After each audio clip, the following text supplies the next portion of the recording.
बहुत समय पहले की बात है। एक गांव में अली नाम का एक व्यक्ति रहता था। उसके माता पिता बचपन में ही गुजर गए थे। अली खेतों में काम करके अपने दैनिक जरूरतों को पूरा करता था। उसके पास एक मुर्गी थी जो एक अंडा देती थी। जब उसके पास कभी खाने के लिए कुछ नहीं होता था तो वह उसी मुर्गी के अंडे को खाकर सो जाया करता था। अली के ही पड़ोस में एक बासा नाम का एक व्यक्ति रहता था जो कि काफी बुरा व्यक्ति था। वह व्यक्ति अली की अच्छी जिंदगी गुजरता देख उसने एक दिन जब अली घर में नहीं था तो उसकी मुर्गी चुराकर वह ले जाता है। इसके बाद बादशाह उस मुर्गी को मार कर खा जाता है। जब अली काम करके घर वापस आता है तो उसने अपनी मुर्गी को आसपास बहुत ढूंढा लेकिन वहाँ कहीं भी नहीं मिली। उसने मुर्गी के कुछ पंख बादशाह के घर के बाहर देखा। उसने बादशाह से बात की तो बादशाह ने कहा कि उसकी एक मुर्गी पकड़ के ले आई थी। मैंने उसे पकड़ के खा लिया। मुझे क्या पता था कि वह मुर्गी तुम्हारी ही होगी।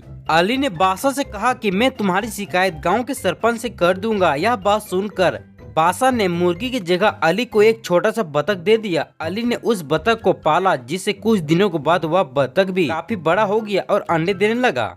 एक रात खूब बारिश हो रही थी। तभी एक साधु कहीं से भीगता हुआ आता है और बादशाह के घर आकर पहुंच जाता है और बादशाह से रहने के लिए जगह मांगने लगता है लेकिन बादशाह ने उसको मना कर दिया। इसके बाद वह अली के घर गया। अली ने उसको रहने के लिए जगह दे दी और खाना भी खिलाया। अगली सुबह जब वो साधु अली के घर से जा रहा था तभी वह अली के बतख के सिर पर हम हाथ फेर देता है। इसके बाद वह बतख सोने का अंडा देने लगती है जिससे अली काफी खुश हो जाता है। अब बतख जब भी अंडा देता तो वह सोने का हो जाता था। सोने के अंडे बेचकर अली की सारी गरीबी दूर हो गई लेकिन फिर भी साधारण जिंदगी जीता था। एक दिन बादशाह ने बतख को सोने का अंडा देखते देख लिया। वह सरपंच के पास गया और बोला कि अली ने कल मेरा बतख चुरा लिया था। सरपंच ने अली से पूछा तो उसने सारी सच्चाई बता दी किस तरह बादशाह ने उसको बतख दिया था। सरपंच ने कहा कि इसका फैसला मैं कल करूँगा।